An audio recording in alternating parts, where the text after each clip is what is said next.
Nagy szeretettel köszöntünk mindenkit a Máté Szalkai Szakképzési Centrum Budai Nagy Antal Technikum és Szakgimnáziumából, Nagykállóból. Kolléganőmmel segítséget szeretnénk nyújtani a 8-os diákoknak és szüleiknek a jelentkezési lap kitöltésében, és meg szeretnénk ismertetni, bár már többen ismeritek, a budai 2026-27-es tanévének képzéskínálatát.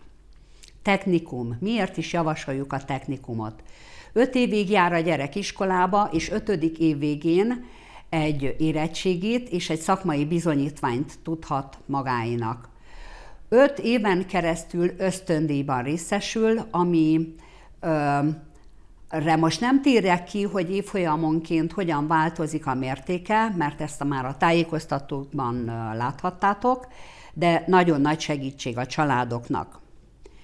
Technikum és budai. Mindenképpen ki kell emeljem, hogy a budai miben más az összes többi technikum mellett, technikummal szemben. 2 ágazatunkban, az oktatás ágazatban és a rendészet és közszolgálat ágazatban okleveles technikusi képzés megy az intézményünkben. Ez azt jelenti, hogy együttműködési megállapodást kötöttünk a Nyíregyházi Egyetemmel és a Nemzeti Közszolgálati Egyetemmel. Ez a diákok továbbtanulása szempontjából nagyon fontos dolog. Másik pozitívum, ami mindenképpen a budai mellett szól, hogy körülbelül 6 éve nagyon fókuszálunk az Erasmus Plus programra. Körülbelül 200 gyerekünk végzett már 3 hetes szakmai gyakorlatot külföldön. Nagyon sok pozitívuma van ennek a programnak, és ugyan sok munkánkba kerül, de megéri, hiszen a gyerekek fejlődése szempontjából nagyon fontos. Mi szól még a budai mellett? Egy óriási beruházás zajlik most éppen mellettünk. Egy 5 tantermes új iskolaépület épül, és egy 150 férőhelyes kollégiumi épület. Ez azt jelenti, hogy olyan korszerű oktatási környezetben várjuk a leendő budaisokat, ami mindenképpen megfelel a 21. századnak, rendkívül szép és modern kollégiumi elhelyezést is tudunk biztosítani. Még mindig a budai mellett érvként, hogy 3 éve bekerültünk az országban a 100 legjobb technikum közé. Első évben 90-ek voltunk, az idén már az 57. helyet foglaljuk el. Ez természetesen a szakmai képzésünk színvonalának mutatója lehet. Több fórumon ismertettük már, hogy milyen képzéseket indítunk, és mely ágazatokba várunk gyerekeket. Most csak felsorolásképpen oktatáságazatban, rendészet és közszolgálatágazat, turizmus, vendéglátás, informatika és távközlés és gazdálkodás és menedzsment ágazatba várunk gyerekeket. 2 fontos dologra hívnám fel itt a figyelmet. A szórólapokon, a honlapunkon, a Facebook oldalunkon mindenütt megtalálhatók azok a belső kódok, amelyek nagyon fontosak a jelentkezési lap kitöltésénél. OM azonosító és a telephelykód sok felületen együttműködik, tehát az OM azonosító után per jellel oda kell írni a telephelykódot is, mert egyébként hiba üzenetet küld. Gyerekektől elhangzott a kérdés, hogy hány ágazat jelölhető meg a budaiban. El kell mondanom, hogy tévhit az, hogy csak egyetlen ágazatba lehet jelentkezni. Ugye 14-15 évesen a gyerkőc még egy kicsit bizonytalan. Ha több dolog is érdekli, több ágazatot is megjelölhet az intézményben. Egyéni jelentkezések, de ebben nagyon profi a kolléganő, és ő fogja ezt ismertetni. Kedves érdeklődők, 2026. januárjában már mindenkinek van elképzelése, hogy hogyan szeretné a középiskolás tanulmányait, vagy hol szeretné folytatni, és javában zajlik, vagy elkezdődött a jelentkezési lapok kitöltése. Ennek kapcsán néhány fontos információt szeretnénk elmondani.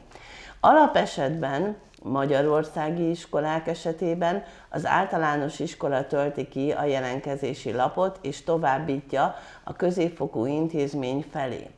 Azonban ma már olyan széles lehetőség van a jelentkezésre, hogy néhány fontos tudnivalóra szeretnénk felhívni a figyelmet. Ahogy igazgatónő is elmondta, a jelentkezési lapok kitöltésénél rendkívül fontosak a kódok, és ugye minél több ágazat megjelölése, hogy megtaláld az érdeklődésednek megfelelőt.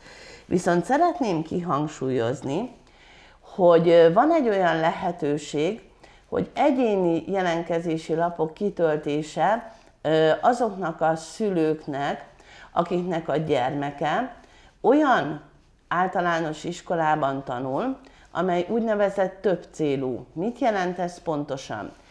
Tehát most általános iskola 8. osztályában van, továbbtanulásra készül, és az az iskola, ahol tanul, kínál középfokú oktatási formát, tehát például általános iskola és gimnázium is. A tanuló nem csak a saját, tehát a már meglévő általános iskolájának a gimnáziumát jelölheti meg, hanem választhat más középiskolát is, és ilyen esetben a szülő egyéni jelentkezési lapot tölthet ki. Ez az egyéni jelentkezési lap elektronikusan tölthető ki, és az ezzel kapcsolatos információkat itt a kisfilmben pontosan megjelöljük, valamint honlapunkon és Facebook oldalunkon is megtaláljátok. Másik lehetőség, évek óta egyre nagyobb létszámban jelentkeznek hozzánk külföldről tanulók. Ennek mi nagyon örülünk, és nagyon várjuk őket, azonban az ő jelentkezésük esetében is csak elektronikusan és egyénileg lehet kitölteni ezt a jelentkezési lapot, amely szintén az előbb már megnevezett oktatás.hu oldalon elérhető. Ezzel kapcsolatban szeretném elmondani a külföldről jelentkező tanulók számára, vagy aki úgy érzi, hogy bizonytalan a kitöltésben, hogy nagyon szívesen segítünk személyesen itt az iskolában, hívjanak minket, tanácsot adunk, vagy akár be lehet jönni az iskolába, és ki lehet tölteni ezeket a jelentkezési lapokat. Felhívnám a figyelmet arra, hogy mind alapesetben, tehát hogyha valakit az általános iskola jelentkeztet, mind pedig az egyéni jelentkezési lapok kitöltésénél nagyon fontos a határidő.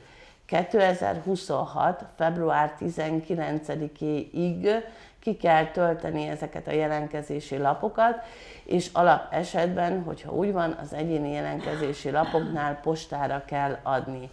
A határidőre nagyon oda kell figyelni. Természetesen a dátumok nem csak február 19 a fontos a jelentkezési időszakban, hanem vannak itt még egyéb fontos események is. Hiszen a mi képzési kínálatunkban is vannak olyan ágazatok, ahol nem elég a tanulmányi eredmény a jelentkezéshez, hanem úgynevezett pályaalkalmassági vizsgálatot tartunk. És igazgatónő most ezt ismertetné velünk, hogy melyek azok az ágazatok Budaiban, ahol pályaalkalmassági vizsgálatra van szükség, mit jelent ez pontosan, és mikor van. Igen, köszönöm szépen. Tehát azt már mindenki tudja, hogy a budai nem ragaszkodik a központi felvételi írásbelihez, hiszen a 7. évvégi és a 8. félévben kapott jegyek alapján rangsoroljuk a hozzánk jelentkező gyerkőcöket. Két ágazatunkban azonban, az oktatás és a rendészet és közszolgálat ágazatban muszáj pályaalkalmassági és képesség felmérés vizsgálaton átesni itt az iskolában. Ennek az időpontja 26. március 9-e, 10-e és 11-e.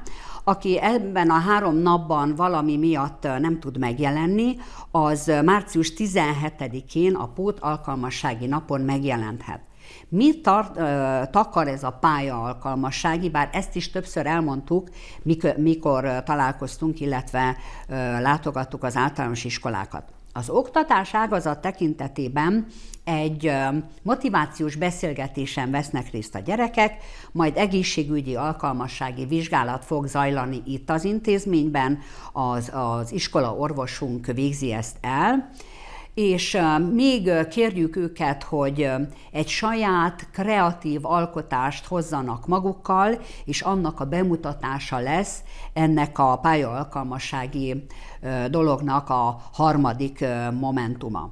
A rendészet és közszolgálat ágazaton is ugyanebben az időben, tehát március 9, 10 és 11-én lesz ez a megmérettetés. Itt fizikai alkalmassági vizsgálat lesz, ennek a részleteit a honlapunkon és a Facebook oldalunkon is megtalálod, illetve egészségügyi alkalmassági vizsgálatot végez az iskolaorvos szintén helyben, és motivációs beszélgetésen vesznek ők is részt.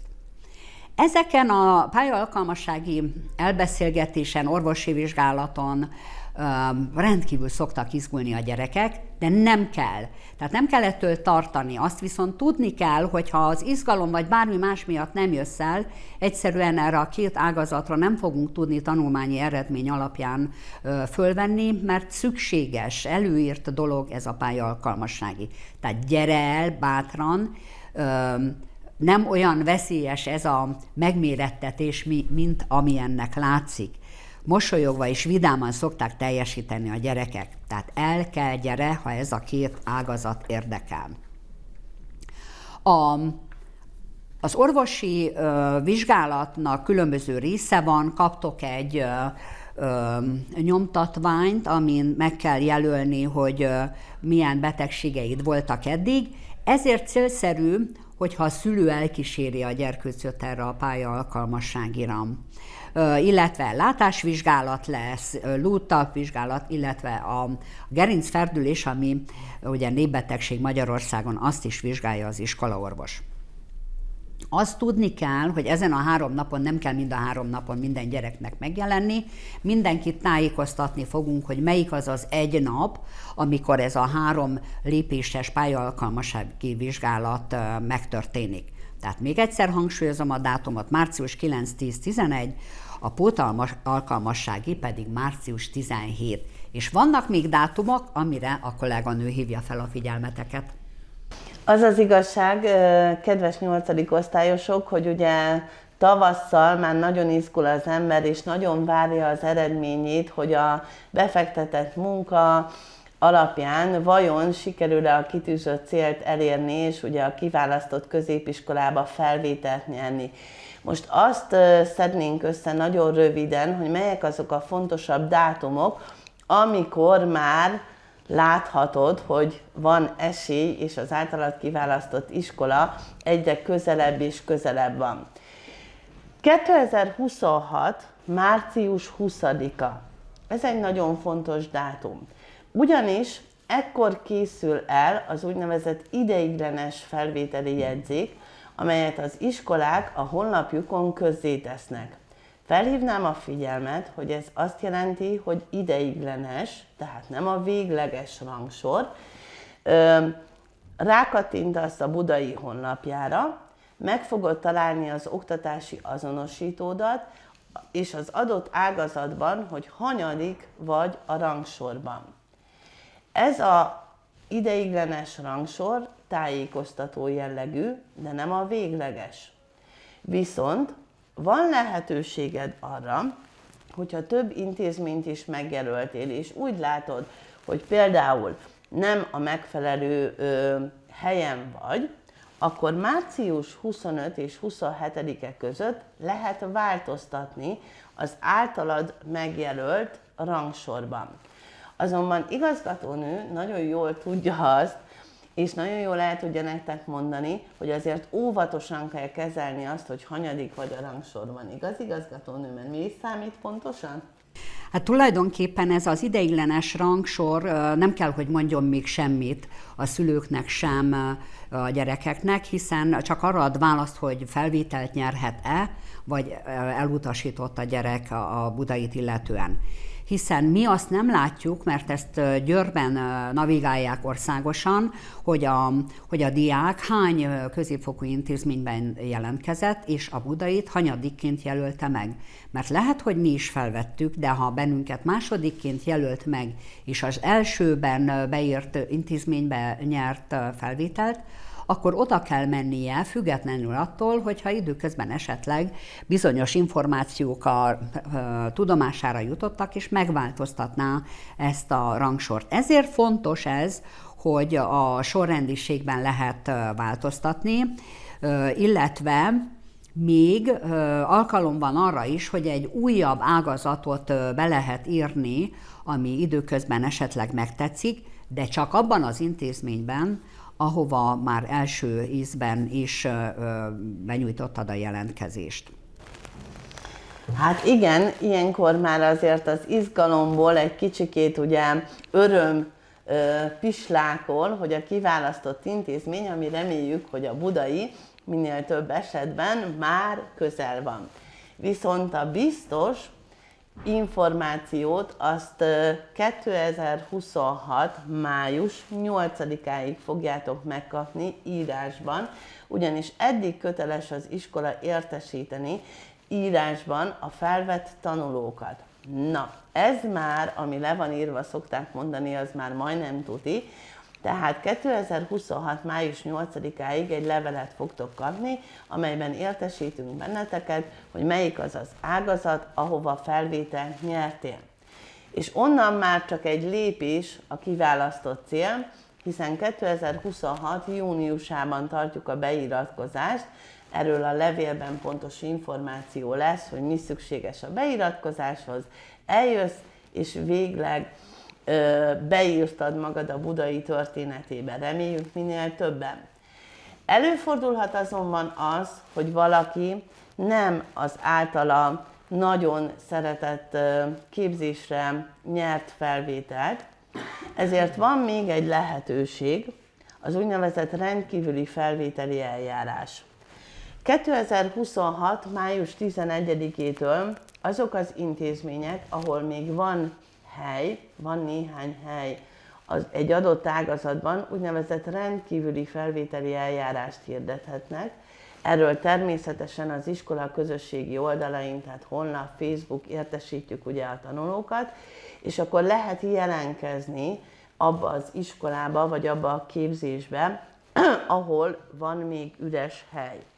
Azonban szeretném felhívni a figyelmet, hogy ez a rendkívüli felvételi eljárás már személyes egyeztetést igényel az iskolával, tehát hogyha valaki esetleg valahonnan lecsúszott, vagy valamivel nem az általa kiválasztott helyre nyert felvételt, akkor keresse az adott középfokú iskolát, ahova a rendkívüli felvételi eljárás meg van hirdetve.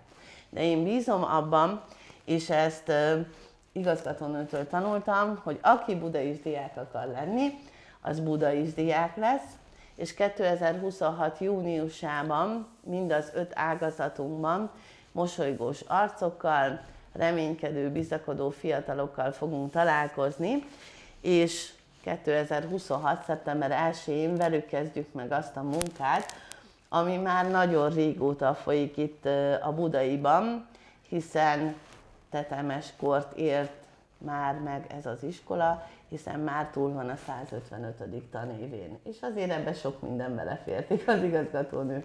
Így van. Amilyen döntés előtt állnak most a szülők és a diákok, az egy nem könnyű döntés, hiszen mi is gyerekeinken keresztül tapasztaljuk, hogy többször átgondolt és jó döntésnek kell születnie, és még akkor is vannak benne buktatók.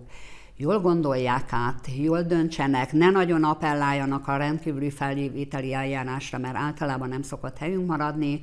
Nagyon-nagyon fontos a középiskolai diák életében. A budai nem csak az oktatásra, de a nevelésre, tehetséggondozásra, felzárkóztatásra is nagyon nagy hangsúlyt fektet.